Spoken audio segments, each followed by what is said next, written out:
Hello boys and girls. So Miss Mackenzie's back with the information book. So this isn't a story, this is real information about eggs and chicks, because I wanted to show you what happens, how the chick gets out of the egg, because you might be wondering why is it not a chocolate egg, or what happens to the egg after, and how did the chick get out of there? Did somebody tap it for them? Let's have a wee look. So I've found a page in here.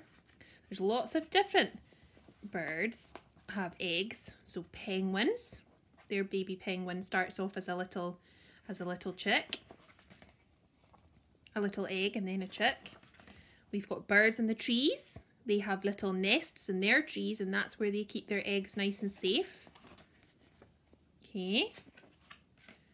There's another penguin. The penguin is keeping their egg warm right down at their toes.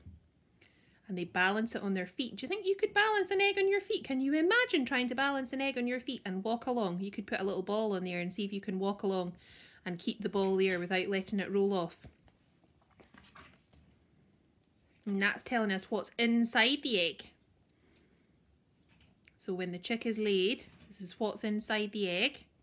Okay, and it grows and it grows, and look at the chick there. That's why it has to start tapping, because it gets a bit squashed and it needs to get out, and it can hear its mummy, so it goes tap tap tap to try and get out. So this is a little chick who has started to tap. So it uses its beak just like a tooth and goes tap tap tap on the shell, and it uses its egg tooth, so the beak, to make holes around the shell to try and open it. It's quite tricky because it's only a tiny little chick and it's a big job for it to do.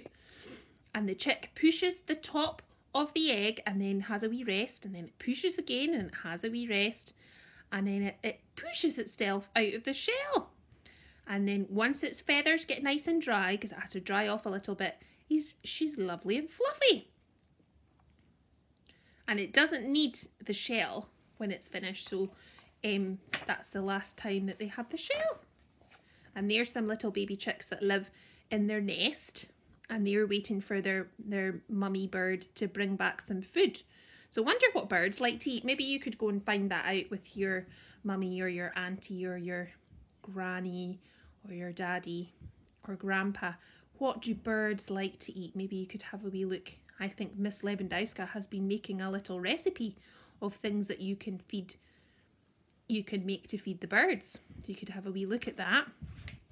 And you could also spot out your window to see if you can see any birds and see what sound they can make. Can you make that sound and speak to the birds? So that was our information book today, all about birds, okay? About eggs and chicks. And what's this called on the little chick? It's its egg tooth, its little beak, that it goes tap, tap, tap. Okay? That's all for today. I'll speak to you later. Bye.